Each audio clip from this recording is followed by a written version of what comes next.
ચર્ચાને ગણાવ્યું જૂઠાણું, મોંઘવારી અને મુશ્કેલીઓ માટે પશ્ચિમી નેતાઓના સ્વાર્થને જવાબદાર ગણાવ્યા.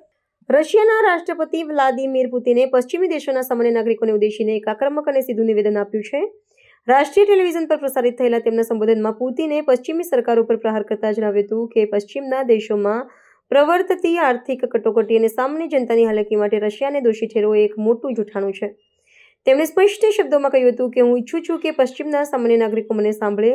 તમને એમ કહેવામાં આવે છે કે તમારી સમસ્યાઓ માટે રશિયા જવાબદાર છે, પરંતુ આ સત્ય નથી. તમારી મુશ્કેલીઓ તમારા પોતાના શાસક વર્ગના લોભ અને તેમના સ્વાર્થી હિતોનું પરિણામ છે. આ માટે અમે ક્યાંય જવાબદાર નથી.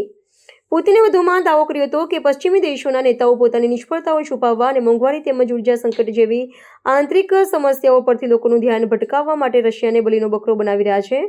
તેમણે યુરોપ અને અમેરિકાની આર્થિક નીતિઓની ટીકા કરતા જણાવ્યું કે રશિયા પર લાદવામાં આવેલા પ્રતિબંધોની નકારાત્મક અસર પણ પશ્ચિમી દેશોના જ મધ્યમ વર્ગ પર પડી રહી છે. પુતિનનું આ નિવેદન એવા સમયે આવ્યું છે જ્યારે રશિયા અને પશ્ચિમી રાષ્ટ્રો વચ્ચેના રાજદ્વારી સંબંધો અત્યંત વણસેલા છે અને વૈશ્વિક અર્થતંત્ર ભારે અસ્થિરતામાંથી પસાર થઈ રહ્યું છે.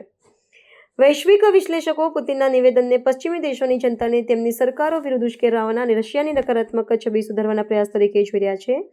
રશિયન રાષ્ટ્રપતિએ ભારપૂર્વક જણાવ્યું હતું કે રશિયા હંમેશા વાટાઘાટો અને પરસ્પર હિતોના આધારે સંબંધો સ્થાપિત કરવા તૈયાર છે, પરંતુ પશ્ચિમી ઉચ્ચ વર્ગ એલિટ્સ પોતાના આધિપત્યને જાળવી રાખવા માટે જાણી જોઈને સંઘર્ષની સ્થિતિ ઊભી કરી રહ્યા છે. આ નિવેદન બાદ હવે પશ્ચિમી દેશોના નેતાઓને આંતરરાષ્ટ્રીય સમુદાય તરફથી કેવી પ્રતિક્રિયા આવે છે તેના પર વિશ્વની નજર છે. Хочу, чтобы меня услышали простые граждане западных государств.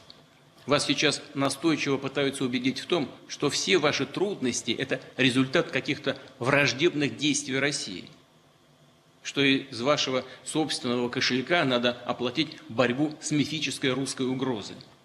Все это ложь.